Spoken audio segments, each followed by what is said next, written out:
It is my absolute privilege and honor to welcome all the expert panelists for the expert panel discussion on evolving security architecture in the Indo-Pacific and the role of the Quad.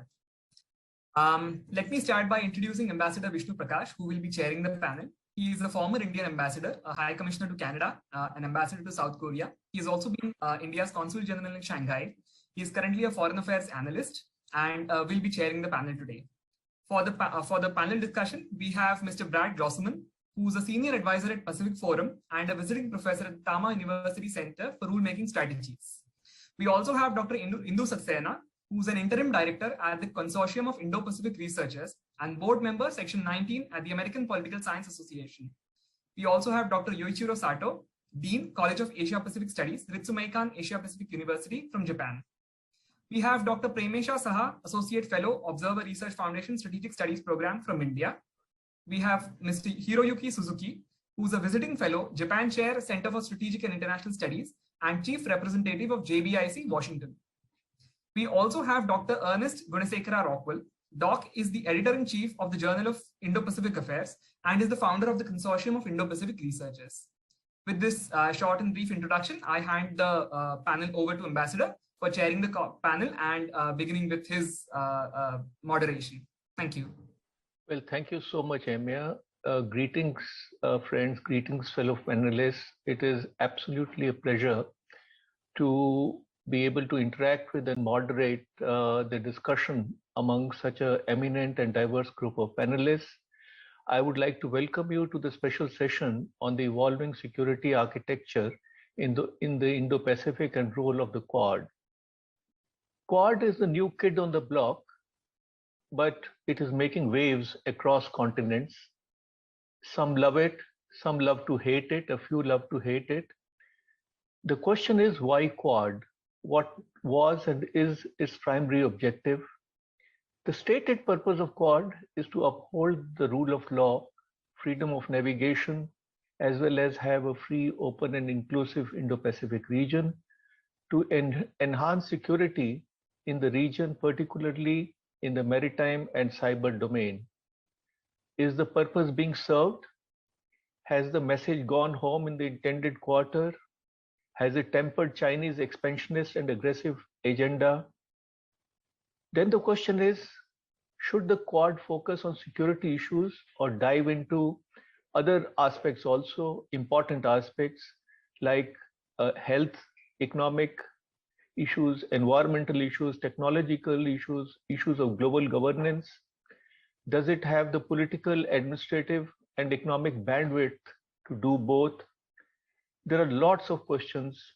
There is not too much clarity. Granted, Quad is a nascent organization. The agenda is evolving. I'm sure my colleagues, the distinguished panelists, will provide a lot of food for thought. So here is how we'll go about it. We have about 65 minutes, and we have 6 panelists. I will invite each of you to deliver opening remarks of say 4 to 5 minutes. I have a bell kind of a thing. I'll kind of ring that bell in case you are exceeding 5 minutes. Would seek your indulgence to adhere to the time limit so that we can have a meaningful discussion. And we will then get into some questions, take questions from the floor. This is how we'll go about it. Now that the introductions are done, let us go straight down to the pitch and start the batting. With pleasure, I invite Mr. Brad Glosserman, visiting professor of Tama University, to share his thoughts. Brad, floor is yours. Thank you, Mr. Ambassador. I hope everyone can hear me. Very well, thank you. Very good, good. Nice to see some old friends. Yoichiro, good to have you here. I'll be very brief, I think, even under my 5 minutes. I think the discussion will be richer. I've got about 4 points about the Quad that frame my thinking. The first, of course, is that what's remarkable to me is the degree to which the Quad has been institutionalized in the regional security architecture. The fact that the newly installed or the newly elected Prime Minister of Australia, Anthony Albanese, and his Foreign Minister, Penny Wong, would be rushed to be sworn in and then hop on a plane and be briefed on their flights over is, I think, a testimony to the importance of the Quad, the fact that it's not just a photo op, that it is truly a pillar of regional security, and that governments and leading officials in these governments see it as a sort of a necessity. And thus, we should take some credit for the degree to which it has become institutionalized and accepted and seen as a genuine part of the regional security architecture. And I've sadly become increasingly a skeptic of these sort of events as time goes by. Second, to echo I think the response of Professor Nagao in the last session, we should be looking at the Quad as a security mechanism, but security broadly configured, not purely as a defense one. I think, in fact, I would suggest that it looks to me as though the hard security piece of the Quad is diminishing over time. There may be some exercises, but they seem to be primarily to be an Indian Ocean phenomenon, and not really the real purpose of this institution, and where it probably needs to be devoting its most attention, is to the provision of public goods broadly defined, whether it's addressing climate change, whether it's health questions, or other issues of addressing regional security needs broadly defined, and not so much the hard security questions. Third, related to that point, I think to look at the Quad alone is probably a mistake.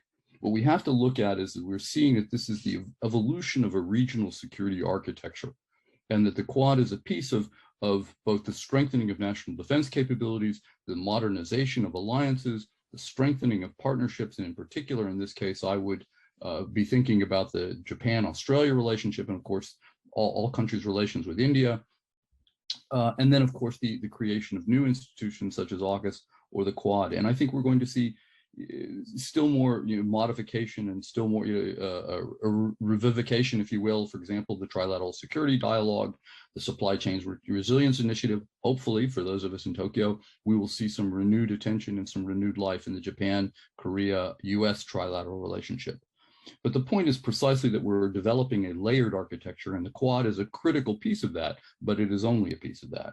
And my fourth and final point is that given all of the things that the ambassador identified that the Quad is doing, that there is, I'm afraid, at the same time, a danger of overextension. There's, I believe, at least 10 different working groups in the Quad alone, and there's repetition between the focus of the Quad and so many other initiatives that are occurring within the region and even outside. If you look at some of the foci of the Quad, particularly the tech, the U.S. seems to have developed a template for its in multilateral engagement, which includes invariably technology controls, health, attention to health, and climate change questions. So we've got to make sure that we're going to be doing the same things across all the various initiatives around the world. And my concern is that with the proliferation of initiatives within the study groups, within each of those initiatives, the proliferation of initiatives, we're going to find ourselves dangerously overextended. The people that are working on these, number one, the folks that are most interested in international cooperation are going to find themselves covering lots of ground very quickly. And the folks that are doing new forms of cooperation have got to become habituated to these international agreements and working with new partners. And I think that we're going to, the danger here is going to precisely be an overextension and an overworking of a very, very important bureaucracy. So we're going to need, I think, over time to trim down, particularly in the Quad, but in all of these initiatives, find areas of focus and figure out ways to really, really hone our efficiencies and get the most bang for our buck, because the demands are going to become more acute. And frankly, I think the creativity is going to be required, and you're going to see, I think, people just stressed far, far more to face far, far more pressing challenges. There's a lot more to be said, but I think that's a good way to start. Thank you, Brad. That is indeed a very good way to start. You make a very important point about trying to narrow the focus and avoid biting more than one can chew. Also, I'm quite struck by the fact that you emphasize or you believe that Quad has been institutionalized to a large extent. I would encourage other fellow panelists to weigh in on that aspect also. With that, it's my pleasure to invite Dr. Indu Saxena for her remarks. Dr. Saxena. Thank you, Mr. Ambassador. Thank you, everyone, GPI and the Quad Forum. It's a great pleasure to be here and to share the desk with distinguished panelists. Nice to see you, Doc. Let me start with the events unfolding one after another in this region. suffice to say that the Indo-Pacific region has been exerting a huge external and internal thrust. Just mentioning recent Tokyo Quad Summit and Shangri-La Dialogue compel me to make my proposition that the next 10 years are going to be very crucial and consequential with the palpable growth, development, and competition that can spark a conflict between states as well. Indo-Pacific, the term itself, defines the region and the states surrounding within. The two big oceans, Indian and Pacific Ocean, have reached a phenomenal rise in terms of economy, markets, and youth population. Despite the United States, Japan, South Korea, and ASEAN states, which are the big stakeholders of the Indo-Pacific region, the enormous rise of China and India has put this region at the crux of global geopolitics. The region accounts for 60% of the world economy, 2/3 of all economic growth over the last 5 years, home to 4.3 billion people, and 7 of the 15 biggest economies. The propeller of this nascent, potent, and eager to move forward region are the stakeholders, states, and its people's resolve to ascertain inclusive growth, rule-based order, a fair and transparent trade system, and like-minded partnership.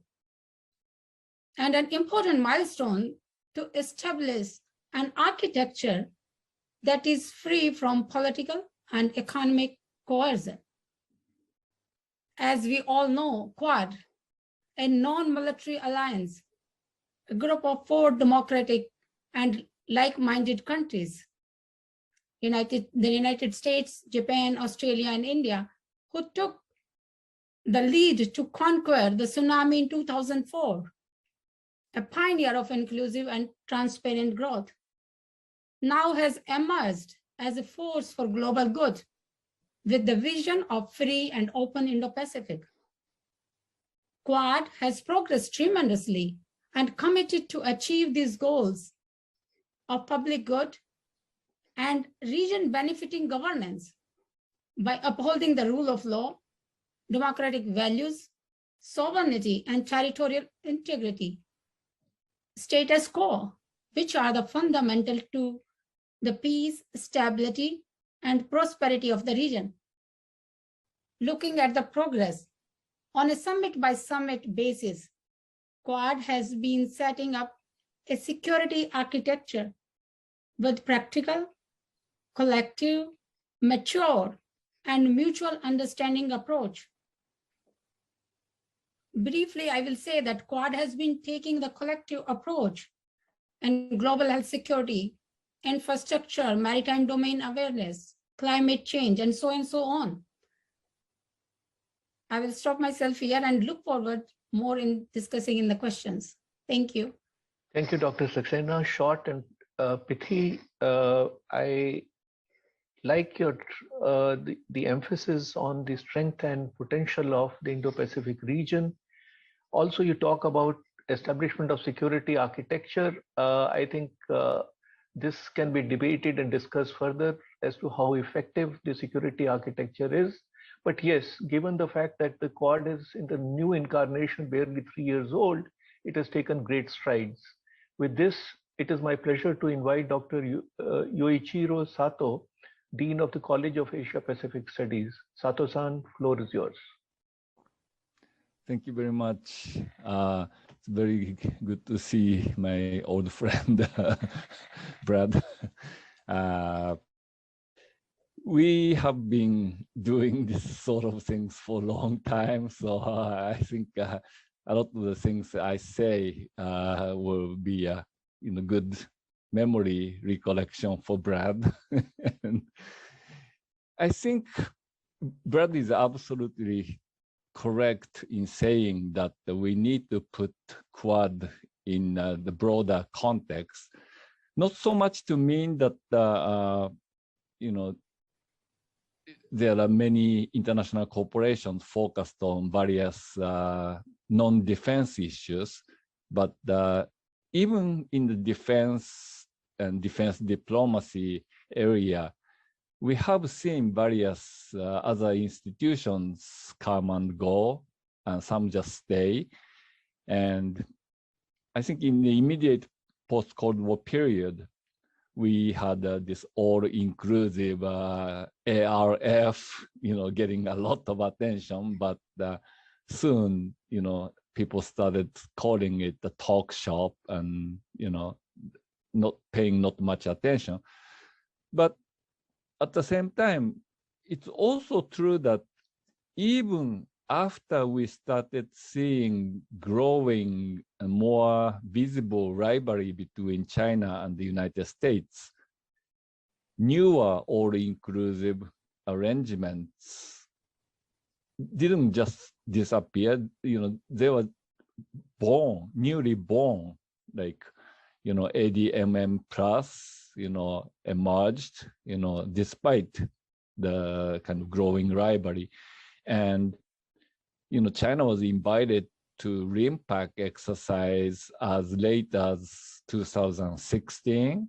It was only 2018 that China got disinvited finally. And so the multilateralism really stayed on for quite some time. But I think finally, it's kind of losing steam in the last several years. 4 or 5 years, I think. But some of those old institutions are still, quite active, like RECAP, this regional cooperation against armed robbery and piracy.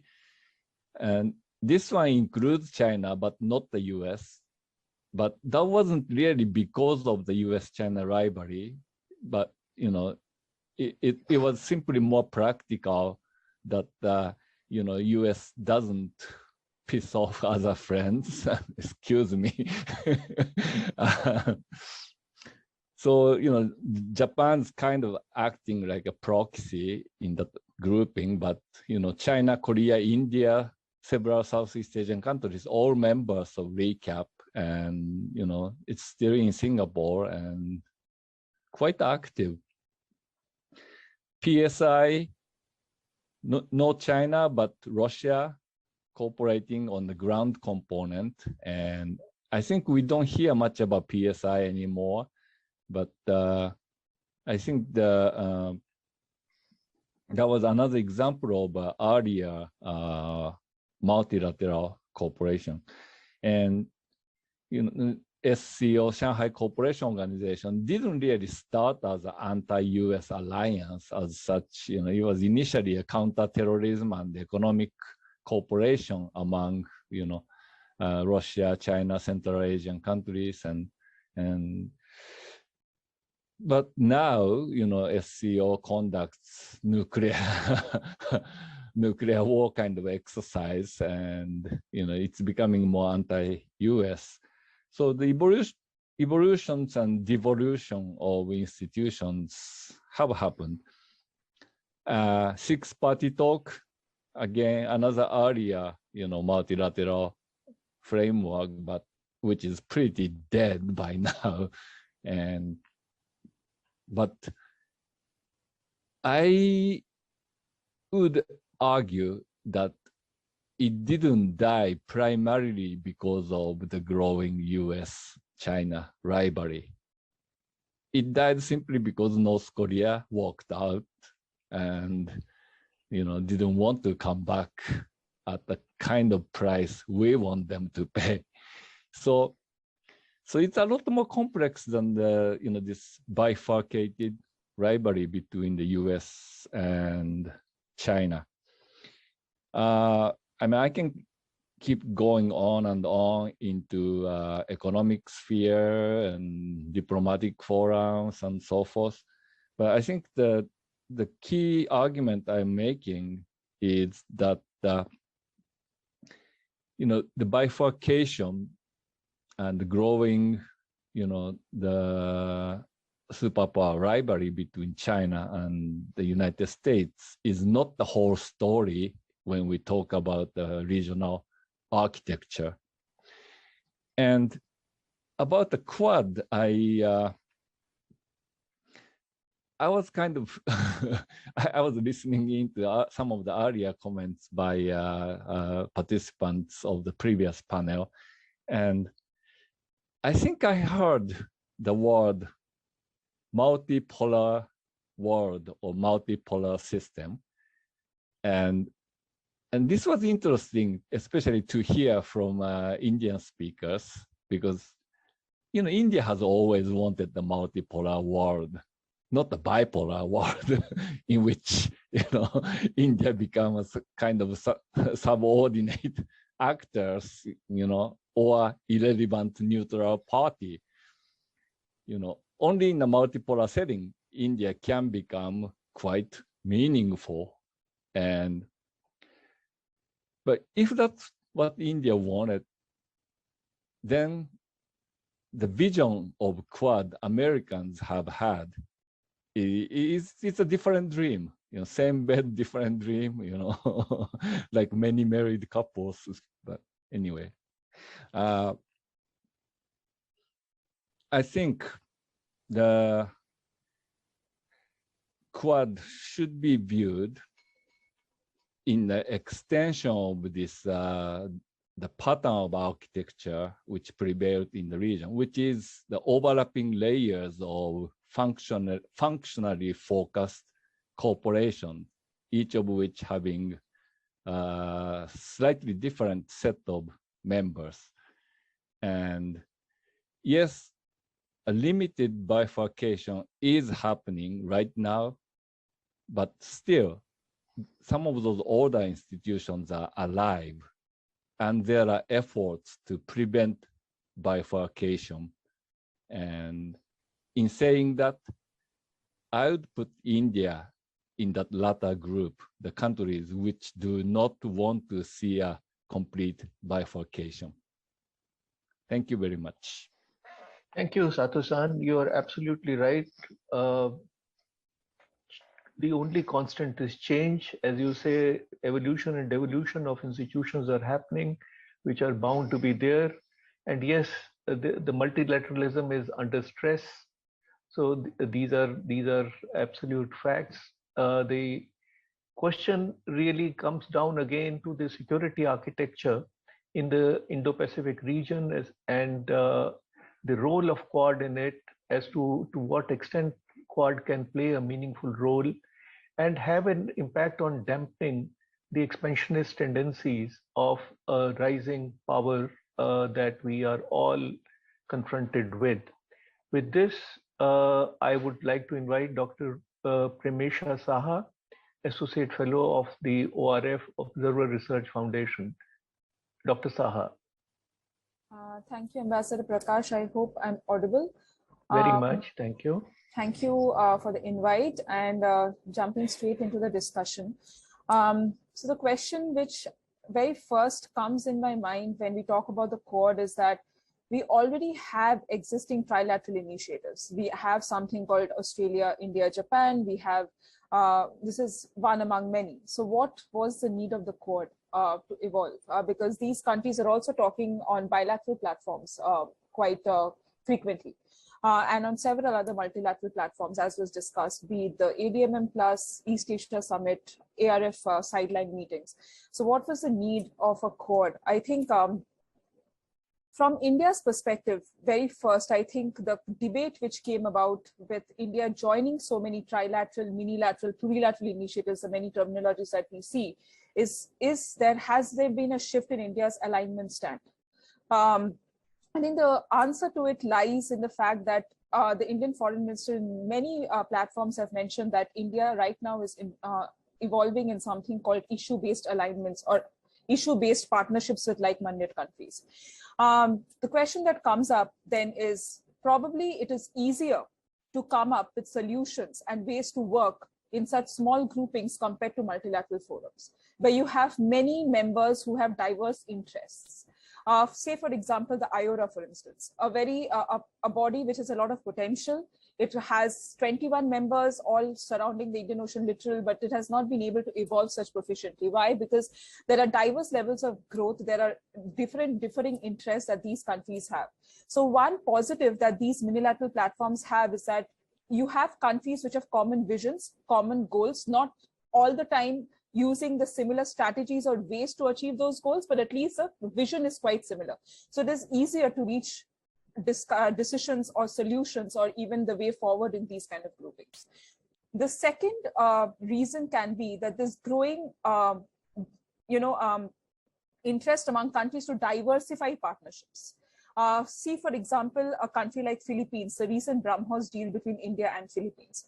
The reason which was given by the Philippines is also that it is looking to diversify its defense partnerships, not just depend on the United States alone. So this context of even diversifying partnerships, not just depending on your traditional allies and partners alone, looking to cooperate with other countries and like-minded partners. This, I think, is what the Indo-Pacific is also in many cases about. It's an opportunity for countries to come together. But the challenges which remains is, first of all, Indo-Pacific is a geographical space. Not all the 4 countries define their geography in a similar way. And when you don't define the geography in a similar way, the way you perceive threats also differs. The previous panelist said it very correctly that India needs to be sensitive when it comes to seeing Quad as a totally hard security structure. Because among the 4 countries, we are the only one which shares a land border. And that is also at a very sensitive stage right now. So we need to play our cards very carefully. So in that regard, probably that might be a hindrance in Quad taking that hard security line that many think it should be taking. But security right now is a very broad definition. We have economic security, we have maritime security. There are many aspects of security, even in terms of tech security. I think the one area where Quad can look into a lot more is maritime security, for instance. We do see in all statements humanitarian assistance, disaster relief, search and rescue, but not much is happening in that area. Maritime domain awareness is a very potential area where the Quad can embark into. Probably a maritime security framework would be an interesting way ahead for the Quad to look into. If we are talking about security in that aspect, probably talking about the maritime domain, because we have the South China Sea dispute, we have the East China Sea dispute, even in the Indian Ocean, the Western Indian Ocean, we see increasing Chinese footsteps. So that would be an interesting area where the Quad can cooperate. Given that already in the field of technology, climate change, health, the Quad is making some sort of progress. So the Quad is looking to emerge as much more than a purely security, let's say a military security framework. Because these aspects of security also show that it is an evolving security architecture. But the challenge, another challenge which is going to remain, is to show how different it is from the existing ones. For instance, we have the ADMM plus the ARF, which more or less have become talking shops, I agree. But at the same time, these are already existing platforms. Similarly, the IPEF, the Indo-Pacific Economic Framework, which has come, we already have an APEC in place, Asia-Pacific Economic Cooperative Framework. So these kind of frameworks that are evolving, they need to set a clear roadmap. They need to set out clearer visions to understand how it is set apart from these existing organizations or existing frameworks already in place.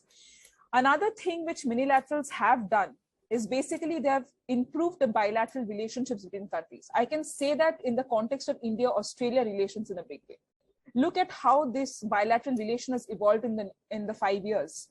From defense, from economic partnership, we have India-Japan-Australia supply chain network. We have the India-Australia, so many MLSA and so many other frameworks evolving. So this Quad has also given a push to bilateral partnerships. So I think we can go on and on about the discussion, and I would be happy to take up many more questions and comments in the Q&A. Thank you. Thank you, Dr. Saha. You're spot on that India's policy position has evolved from partnerships to issue-based alliances, so long as the strategic autonomy can be maintained, and also the importance of maritime domain awareness. This is absolutely correct. Thank you. I would be interested later on in the course of the conversation, if I understood it right, did you say that India is looking for hard security, a hard security line in Quad, or did I? No, I said that India is the one who is sensitive to giving the Quad a hard sorry. security. Yeah. Thank you. I misunderstood. Thank you. May I now invite Mr. Hiroyuki Suzuki, visiting fellow Japan chair, for his remarks. Dr. Suzuki. Thank you, Ambassador. Thank you for having me today. My name is Hiro Suzuki. I'm visiting fellow of the CSIS and also the chief representative of JBIC, Japan Bank for International Cooperation.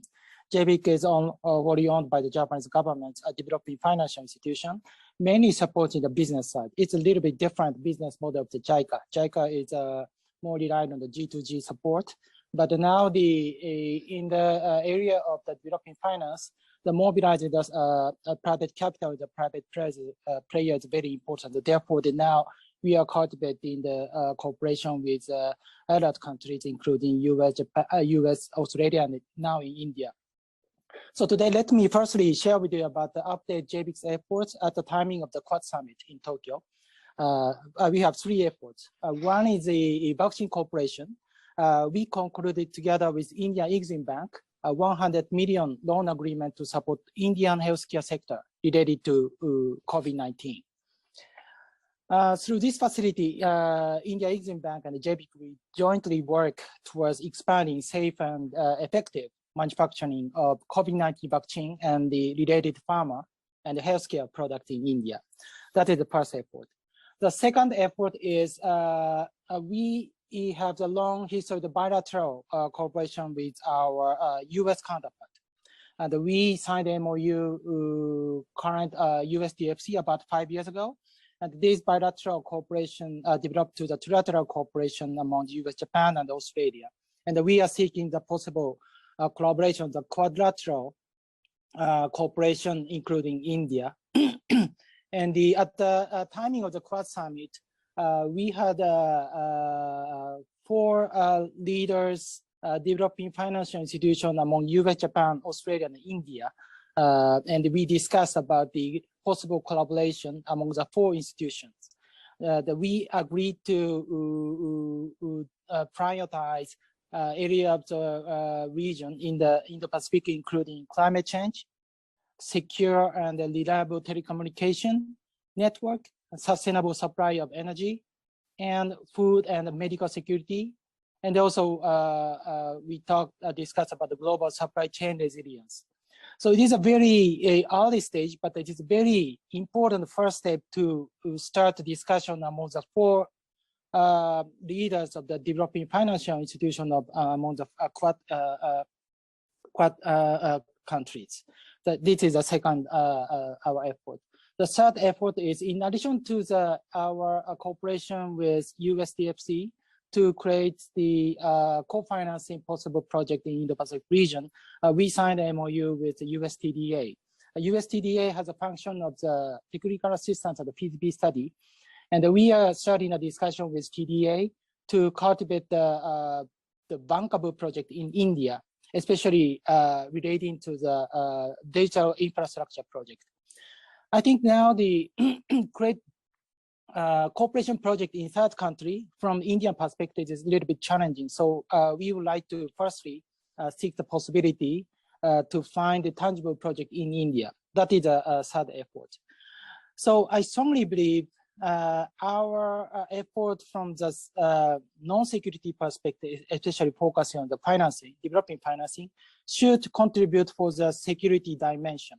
And as it is, I understand that today's discussion is mainly talk about evolving the security architecture in the Indo-Pacific, but our approach from the non-security dimension should contribute to the future security architecture in the Indo-Pacific region, mainly led by the Quad country.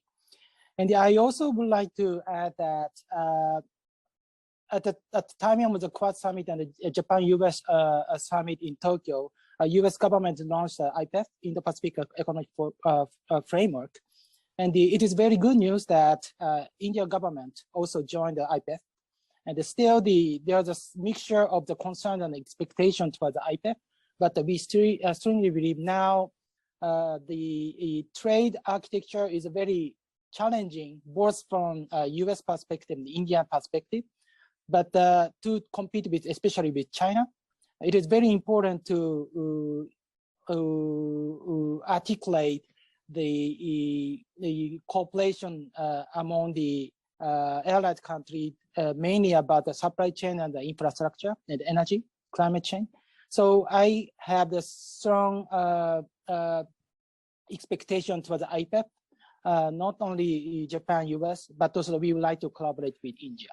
So I will stop here, and I'm very look forward to have a great good discussion with the distinguished panelists. Thank you.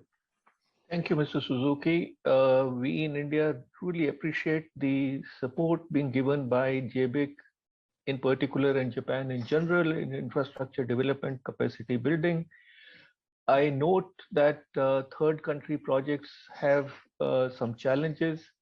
If there is an opportunity, you may want to elaborate on that. And yes, IPEF is something that India feels very strongly about, and we hope that it happens sooner than later. Well, we have reserved the best for the last, and with that, can I invite Doc Ernest Gunushekar Rockwell to share his thoughts. Doc. Thank you, Ambassador Prakash. I appreciate it. I don't think I deserve the accolades for being the last, but in fact, it kind of puts me at a disadvantage. Everybody else has said great things, and now yeah, stolen all my thunder. I would say, you know, if I'm going to add anything to the equation here, is I would take a little bit of umbrage with the idea that the Quad is sufficiently institutionalized at this point to be given any accolades. You know, it's a lot. They haven't even moved past the idea of being called a dialogue. It's still a lot of talk and not much in terms of action. Krishna would not be very pleased, I would say, at this point. He would say that the Bhagavad Gita has not been applied in this particular instance.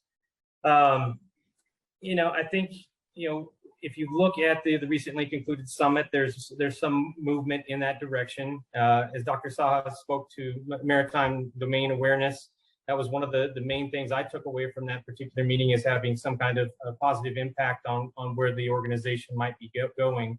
You know, the idea that this new entity that they talked about there is going to keep an eye on dark shipping and illegal fishing and you know, counterterrorism and that sort of thing. That's very promising. Whether it comes to fruition or not, I'm not going to hold my breath, but I'm hopeful. I do want to be a cheerleader for the Quad. You know, I think it's a great idea, but I would really like to see people, you know, put things into action. The IPEF, I'm a little skeptical of as well. You know, a bunch of people sign a document that they don't know anything about what the hell is going to be. You know, come on. You know, are you going to go and sign a notary without knowing what the terms of the agreement are? It seems a little far-fetched to me. I do think it was a good opportunity for, you know, the Quad to show that they were serious about outreach to ASEAN, and I think that's important. I was a little bit perplexed that ASEAN would sign on board, you know, even though it was not the entire organization, that any of them would sign on board not knowing what the heck this thing's going to end up looking like. And you know, I guess that makes it easy to pull out of. You know, once you actually see the ink on the agreement, it's easy to say, well, that's not what we thought it was going to be, and kind of pull back from it.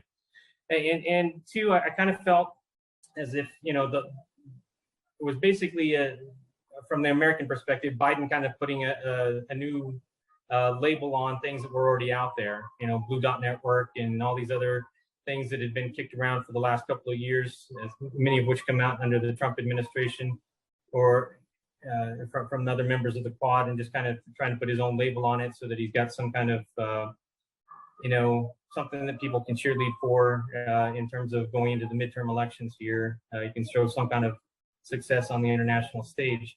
And I think too, you know, here, at least from my perspective, one of the things that overshadowed to some extent the summit itself were the meetings that came before it and some of the statements that came before it. The meeting with Yoon and the expression that South Korea might be interested in joining the Quad. Interesting, but again, it goes back to what Mr. Glosserman was saying about overextension, right? If the four of them can't get their act together and really institutionalize, is it really time to bring in a fifth or sixth member of the organization in a Quad plus sort of construct? Probably not. And then, of course, his misstatement supposedly on the situation in Taiwan as to whether or not we have an obligation to defend Taiwan or not, and his staff spending a good deal of the time that they should have been spending on the summit, going back and sweeping up after him and trying to clarify that, no, we're still in strategic ambiguity instead of what is looking more and more like strategic incoherence. But at any rate, again, I'll kind of leave it at that. I'm skeptical that a whole lot has been accomplished. There's been a lot of window dressing, but I don't see a lot of actual oomph behind it to back it up. So I'll hand it over back to you. Thank you. Thank you, Doc. Yes, there has been a lot of talk. Yes, there has been expansion of agenda, but these are early years, and I would like to believe that the things will settle down. Gradually, the Quad countries will decide what are exactly the core issues. I am struck by reference to Krishna and Gita and Quad. That is something quite new. And particularly, I would like you and other panelists to share their thoughts about South Korea's interest in Quad. That is quite an important comment, because given the fact that South Korea is very sensitive about Chinese concerns, to what extent would South Korea be genuinely interested in Quad is something that I would like, and we will all be quite interested in. Now, thank you. I really appreciate all of you being short and substantive in your comments. This has given us time to take the proceedings further. There are a few questions that I have. I'll bung them together and request each panelist to comment on them in the reverse order. So I'll start with you, Doc, once I pose my questions, and request everybody to restrict their answer to response to 2 or 3 minutes. One is that, is Quad representative enough, especially if Quad has to play a role in enhancing the security architecture in the region? In meetings after meetings, the common refrain is that, well, let us just keep it to 4 for the time being and then have issue-based cooperation with the others. But will it be useful to expand Quad? And would you, for example, believe that France becomes a good candidate for Quad? Then I've generally wondered whether the dual approach of continuing to have engagement, trade, political relations with China, I'm not at all advocating snapping of ties, but continuing with trade relations, strategic ties, and even expansion of relations, and to be able to serve as a deterrent to China through Quad, can the two go hand in hand? Lastly, has Quad struck enough roots to survive an indifferent regime in one of the Quad nations? Because I sense a tentativeness every time there's a change of regime, especially when there is a change of regime in the US, whether the new incumbent would be as committed to Quad. There are lots of questions, maybe this or any other aspect you would like to touch upon. Let me start with Dr. Ernest Gunusekera. Doc. Thank you, Ambassador. As far as expansion goes, there's pluses and minuses, obviously, and it really depends on who we're talking about and what they have to bring to the equation. You brought up France. That's definitely a possibility.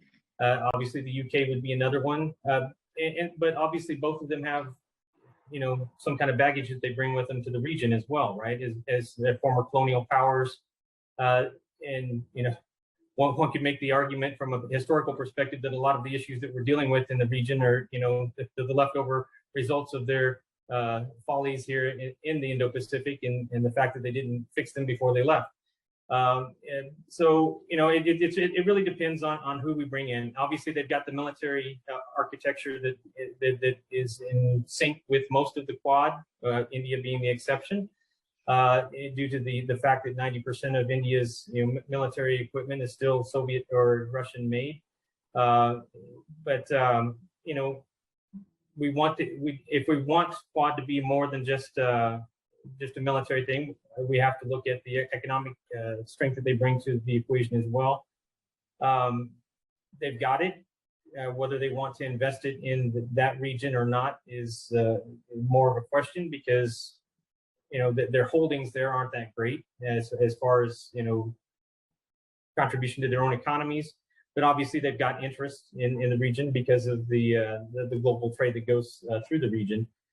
So I think it's got pluses and minuses. There's other members that want to join. South Korea is one that, an economically vibrant country that would be a possible addition to the team that I think makes sense. But to address your other question, do we have deep enough roots to survive as a system? If we start bringing in some of these folks, I'm pretty sure South Korea would be top at the list of ones that we would have to worry about dropping out if there were a regime change, because you just see the huge change between Moon and the new administration.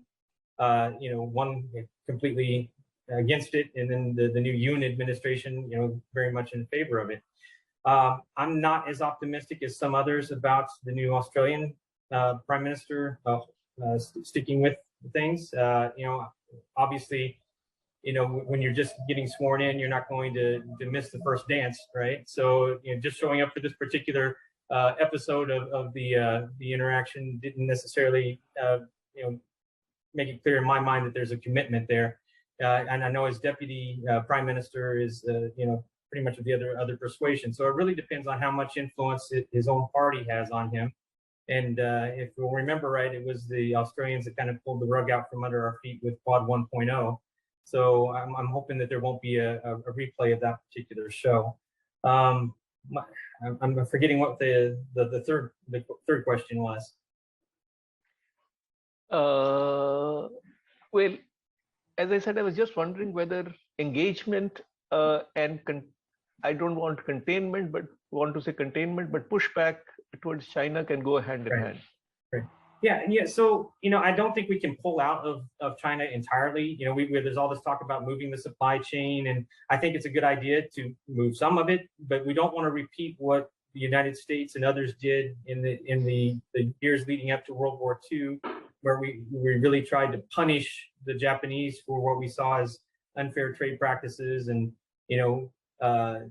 trying to disassociate ourselves completely with them, because it leads to greater alienation and the greater possibility of the disagreement rolling into the military side of things. So I don't think it's a great idea to pull out entirely, but I do think it's a better idea to pull out key businesses, industries, and redistribute that part of the supply chain to countries that we can actually trust as friends and partners. And if that makes Beijing angry, then maybe Beijing needs to change its actions. And I think the Quad would be a logical way to work through that if we are able to institutionalize both on the economic and the military sides of the house. So thank you.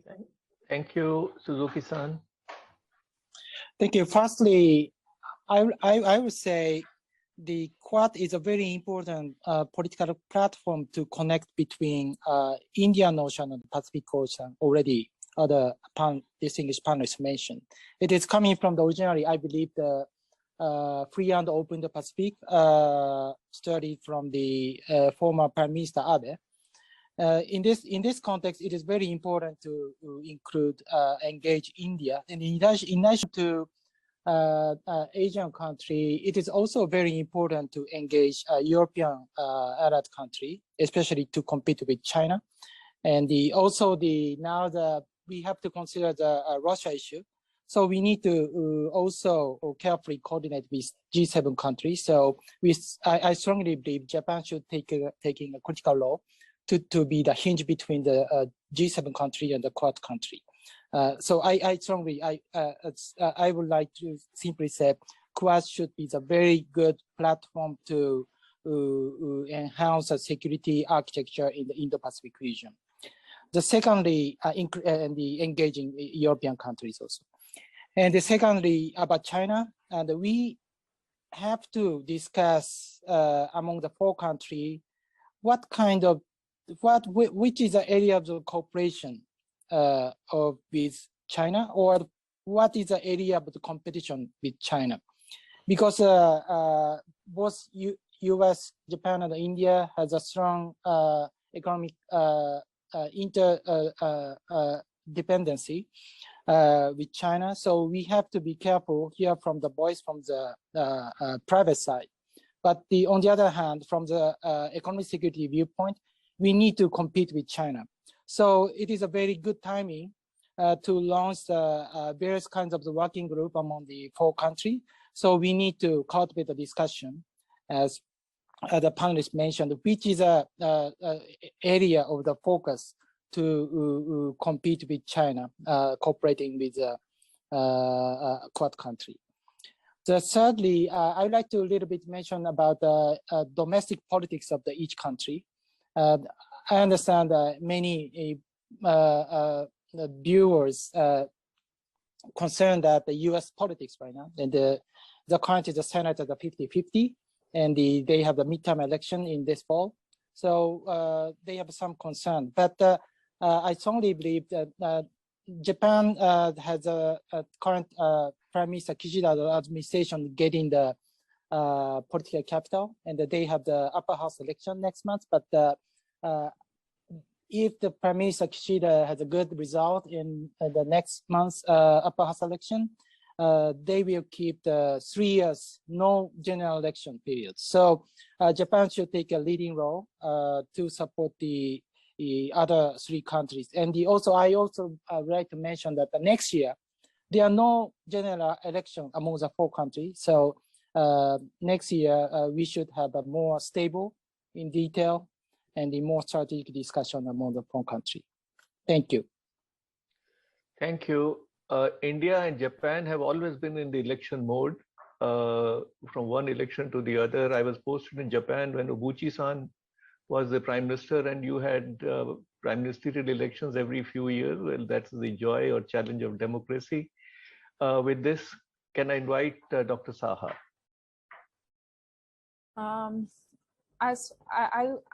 take on the question on Quad Plus, whether we should be adding on more countries. I think whether there are 2 ways of looking at it. One is adding these countries in the formal framework of the Quad. The Quad doesn't have, it's not a formal framework, the informal platform of the Quad. And another is under Quad, we have these. I think the Quad faces a kind of dilemma, because initially, it started as Japanese, Indian kind of a joint initiative to keep the U.S. commitment to regional security more deeply anchored. But then, since the Trump administration adopted, this Quad idea, U.S. was primarily, resurrecting this idea based on closer defense cooperation among the 4 member countries. And although the Trump administration did talk about, other domains such as, supply chain, resiliency, and so forth, everything was pretty much geared toward containing China, and economic statecraft was supposed to be part of that overall objective. But there was no much detail included in that kind of economic side of the Quad cooperation.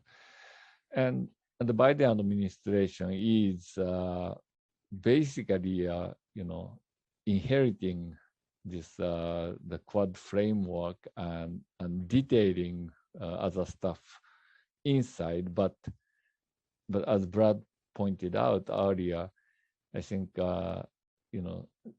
climate change and other issues were brought in, and it wasn't surprising because of the Democratic Party's constituents would like to see those non-traditional security agenda included, plus inclusion of those non-traditional security agenda somewhat sugarcoat the anti-China aspect of the Quad under Trump administration.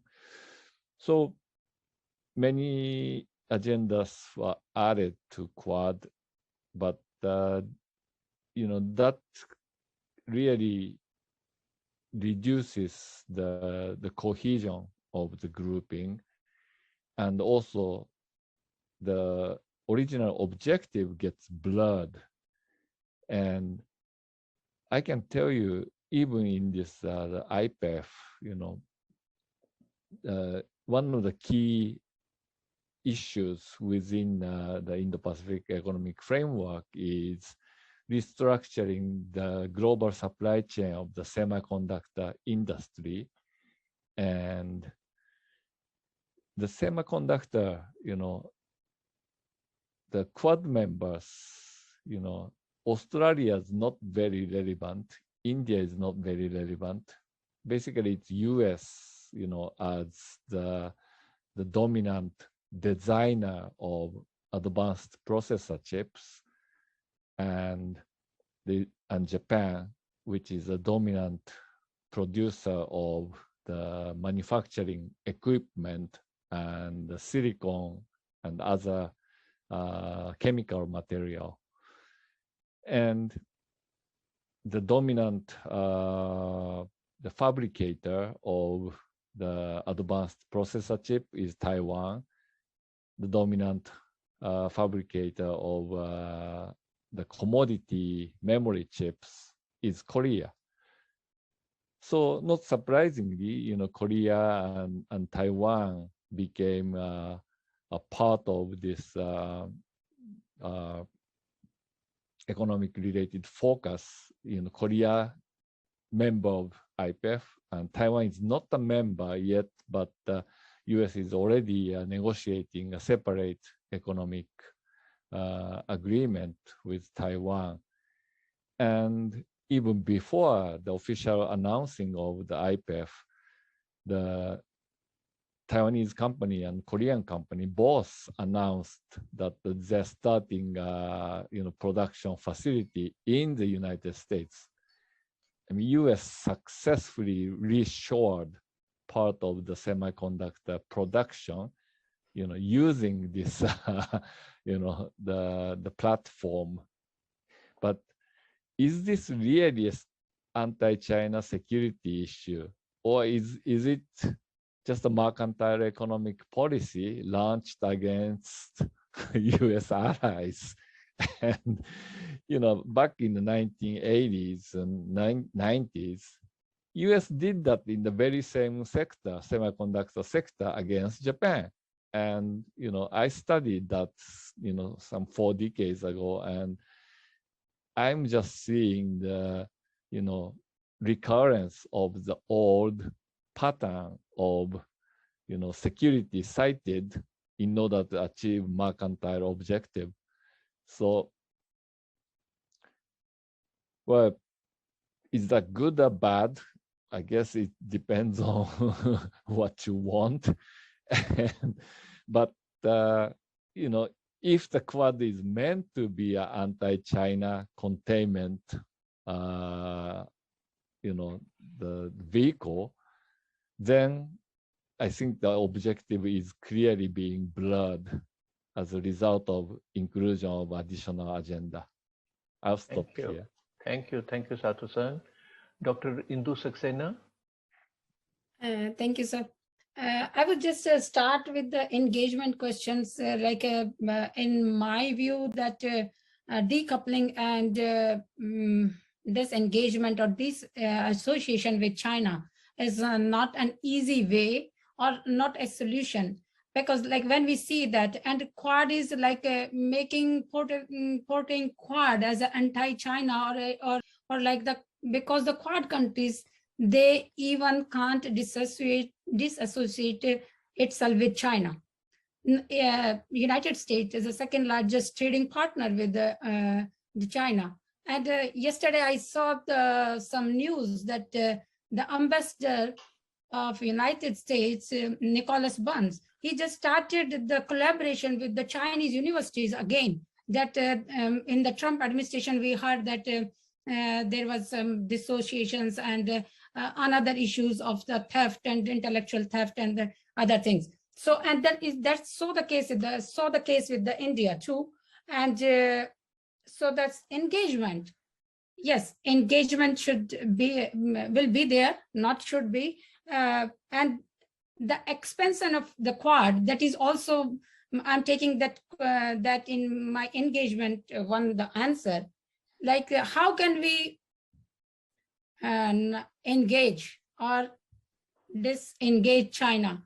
So the production, investment, and infrastructure, these are the three things. And the IPEF, like recently launched, there are 13 countries over there. They just showed their interest and they already joined the IPEF.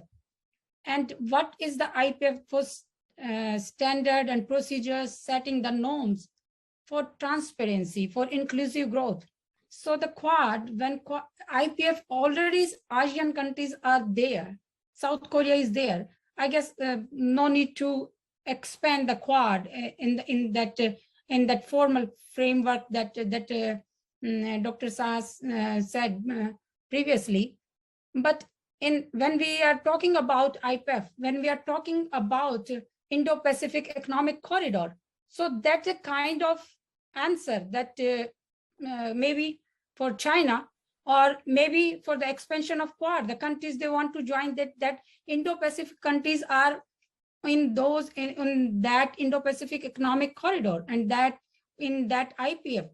So, and where that like emerging technologies and maritime domain awareness and global health security, that there is a numerous platform that are not militarily, and that Quad and Indo-Pacific countries can work together, not joining formally the alliance itself.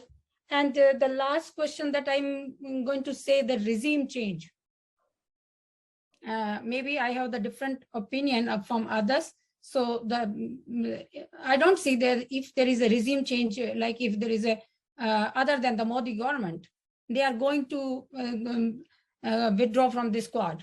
I don't see in Japan too. I don't see in Australia too. Maybe the Albanese Prime Minister, the sworn in, is new, but he's not. Australia is also suffered a lot in the last year from China and from this disruption of supply chain that is thrusting us towards the recession. So the regime change is not going to impact this Quad. I think so, and I believe so. Thank you so much. Thank you. With this, can I invite Dr. Brad Glosserman to share his thoughts? Brad, there is also a question for you. You may want to cover that.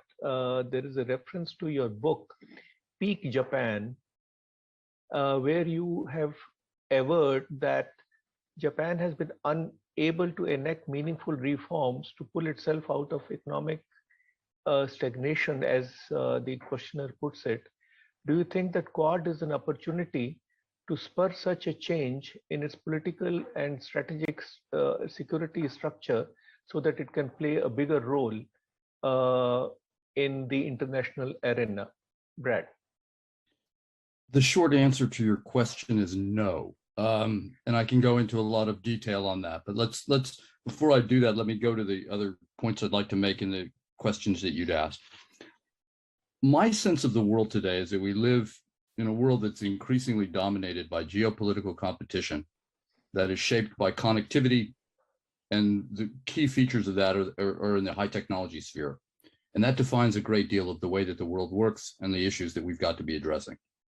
So and while the military competition is important, I think the economic competition is really, really vital. The other part of it that in terms of, that says a lot ultimately about how we interact, what matters to us as nations, and the degree to which we can then provide concrete benefits to other countries in the world.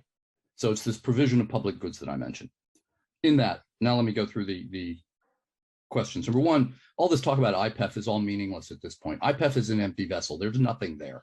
We have 14 pillars that we're talking about, but all we have agreed to do is agree to negotiate about something. So IPEF today, we're wasting our breath if we do it if we give it any credit at this point. All it is a commitment to talk.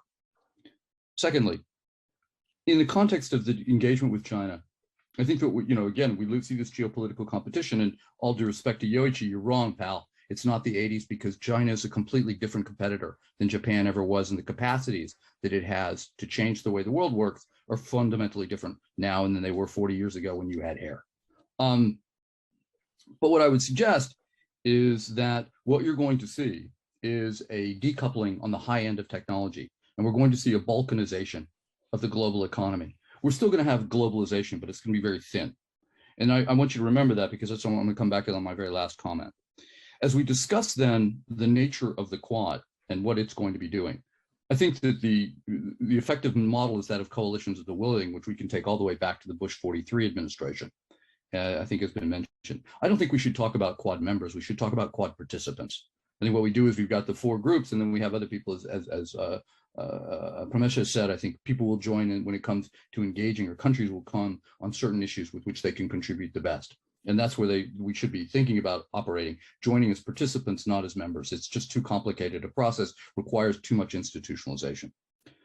And then particularly as the ROK, which I think is a far better case than France to think about as one of these participants, there are 2 questions here. The one becomes the degree to which the ROK actually picks up this promise of an expanded regional and global role, and then the degree to which it chooses to cooperate within the Quad. Those are separate. And the question, a lot of that's going to depend upon what Yoon does and the political dynamics internally. But I think his intention is to certainly raise the country's profile and to try to do more with the United States, with Japan, if Tokyo will let it. Quite frankly, I see the obstacles here now instead of in Seoul, as has been in the previous case. And I think that we should be careful about suggesting that Seoul has fallen into Beijing's orbit, which many people have argued, and which I think is quite frankly wrong, very simply flat out wrong. So at the end of the day, what this comes back to, and the way I think that we need to think about the Quad and the larger geopolitical competition, is that we are, we're in a world where the 4 Quad members, I think, share to a large degree a certain vision of global order and regional order. But the degree to which we're going to infuse values in this is not going to win us any adherents other than folks that are already on our side. If we want to talk about a D10 or a D12 or a larger expanded group of industrial and advanced democracies.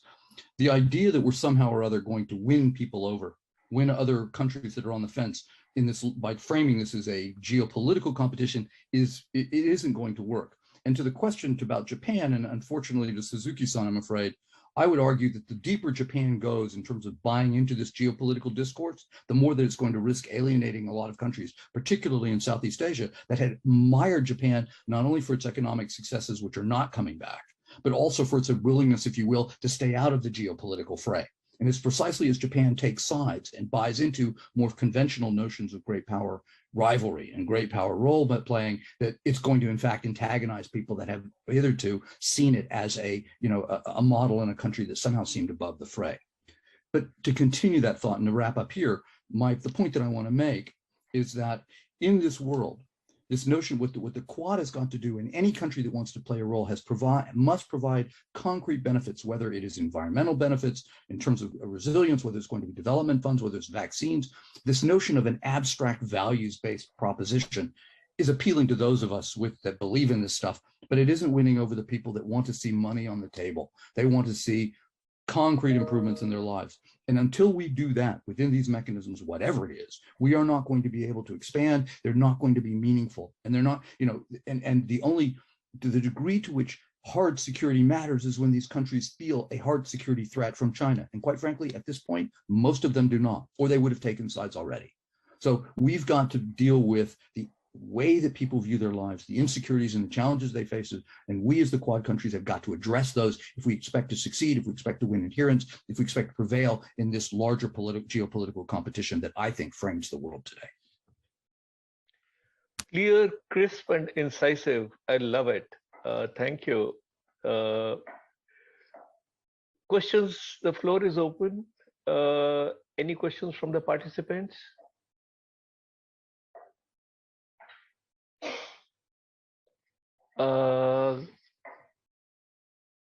There is a question okay, 1 second, let me just go to the question.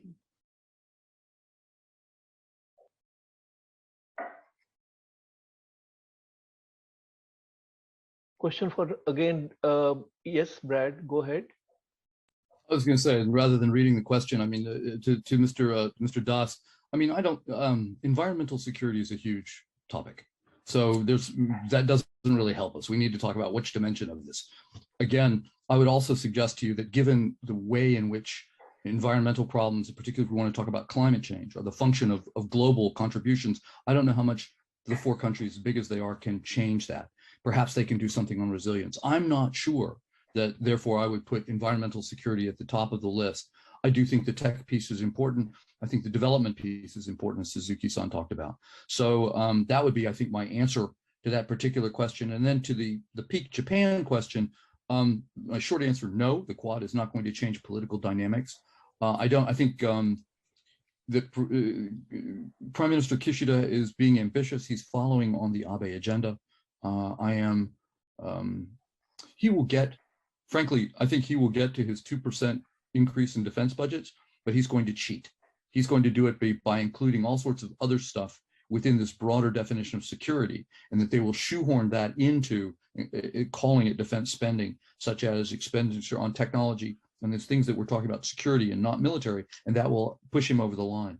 But again, the bigger issue that I think that the country is going to face is going to be just this, the structural factors that inhibit its, and most importantly, the attitudinal factor, which is, and I leave this to Suzuki-san, who I'm sure will disagree, and Yoichiro, who hates me but will agree, will say that the biggest problem in Japan is the fact that the Japanese people are very content with a, if you will, almost a neo-Sakoku policy, one in which they really don't really wish to be involved in they're risk-averse, small c conservative, and really I think would prefer not to be engaging with the wider world in ways that threaten their stability and their comfort. And that's the biggest attitudinal obstacle that any government is going to face here. The adjective that you used is also called creative accounting, which every government in the world indulges in or engages in. We have 3 minutes, rather 2 minutes. If there is any panelists who would like to, instead of me wrapping up, I would share that time with the panelists, or if anybody has a comment to make before we wrap up. Amay Joshi, yes. Okay, there's a question. Amay, will you pose the question, please? Ambassador, so I'd like to pose a question to all the panelists. This was a question which is asked to the youth panel. And what would be the Quad's potential response, if any, to a Chinese aggression towards Taiwan? And any panelist who answers that question has a whole of 30 seconds, 29. Please go ahead. None. No response. It will be done individually or through alliances. I would like to say something on this question. In the Shangri-La dialogue, I heard the speeches of Secretary Austin and the General Wing.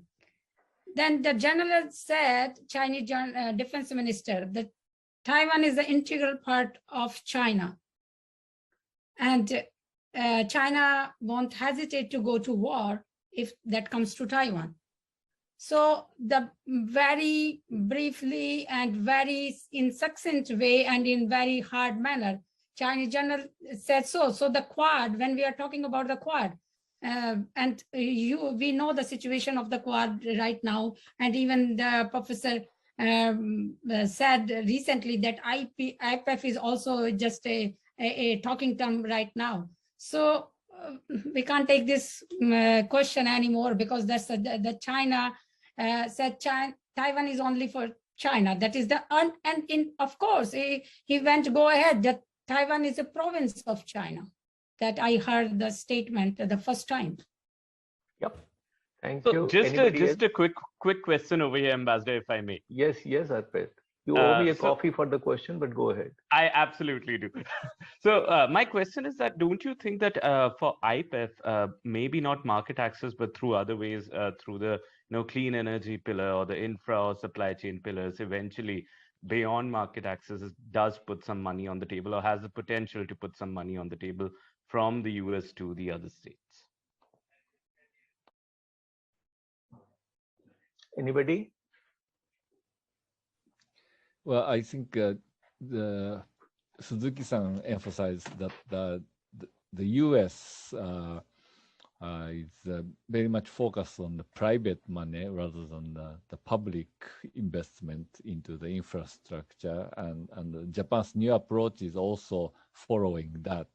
And I think this is not surprising, because the U.S. has always been reluctant to put a lot of public money into infrastructure development overseas.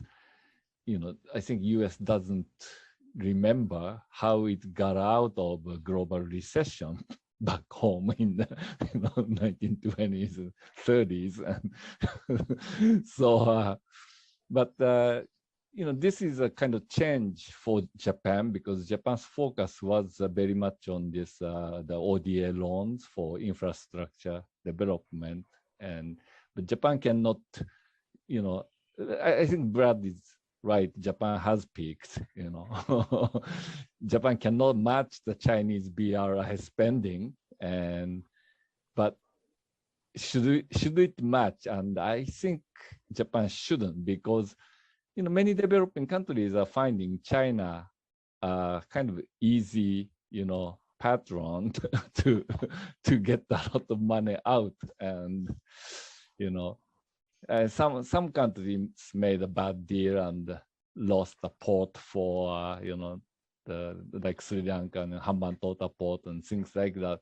But, others are really, getting good deal out of China. So I think they will become more skillful, extorting China, which is not a bad thing. Thank you. Well, folks, thank you very much. I would sincerely thank my colleagues, fellow panelists, for their very substantive remarks while adhering to the timelines. We have managed to have a very good discussion. Once again, thank you. And Ame, I hand over the floor to you, because I was under strict guidance from you to finish at 12:23. Ame. Thank you very much, Ambassador Sir. Thank you to all the panelists for a very enthralling discussion. I now hand it over to Arpit for the vote of thanks. Well, I'm going to keep it brief, but a big thank you to everybody who attended this event. I know people are joining in, early in the morning, late in the evening, at all, different time zones. So thank you so much, first of all, to the audience who are attending us this event. Then, a big thank you to all of the speakers who took out the time and who shared their knowledge with us. Absolutely an insightful discussion. And, even though to a great extent we did not reach, a definitive conclusion on, the nature of Quad and, whether we should just focus on the security aspect of it, or, it should be all encompassing. But I think that's the idea. The idea is to spur a dialogue. The idea is to engage in the dialogue, and indirectly that also makes Quad stronger. And that's the idea behind the Global Policy Insights Quad Forum, which eventually is a public diplomacy forum around Quad. A big thank you to Ambassador Vishnu Prakash, a person who is a bastion of the Quad Forum, a person who is always guided us about how to go about things, and kept us in check when we are being over ambitious, but also given us the inspiration to dream big. So thank you so much, Ambassador Prakash. Thank you. Also, a big thanks in order to Shashank, my colleague and co-chair of the Quad Forum, along with Ambassador Prakash and Dr. Satoru Nagao. Shashank's leadership in organizing this conference is worthy of all the praise. So Shashank, thank you so much for being a passionate, hard security voice behind the Quad Forum. We really need one.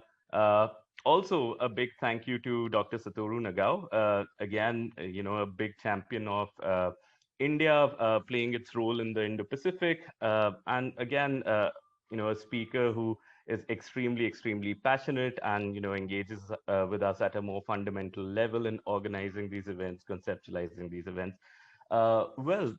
Again, it would be remiss of me to not thank a person who has taken up and added a lot of zeal to this particular forum and what we are doing. Amey, who's a GPODS fellow and incoming CSIS graduate student, has really shown us what youthful energy can do in bringing about so many people, distinguished guests from different parts of the world, in managing all of those logistics and communications. So I have to say that what Amey has done is something that I personally look up to. So thanks a lot, Amey, for all of your organization and zeal. And a big thank you to the Indian Forum of Public Diplomacy team and our interns Anshuman and Bilal, who have worked with us in making this event a success. Thanks a lot for working behind the scenes and helping us where we were getting stuck. Thank you so much, everybody. And again, thanks to Bhavdeep, who has been again a great supporter of the Quad Forum. And Bhavdeep has been coming in and out with interesting research pieces, interesting writings, again, guided and mentored by the best, Ambassador Prakash. So Bhavdeep has been a real strength over here. And I'm absolutely glad to say that this event has been something that we were expecting it to be, and we were really expecting the unexpected. We were really expecting an event which brings in diverse voices around Quad, which brings in a lot of food for thought around this whole agenda of the quadrilateral dialogue. And I hope that we will be able to hold such events in the future. I look forward to it. And I again thank everybody for joining us. And I hope that you have a good day, good evening, good night. Thanks a lot. Bye-bye.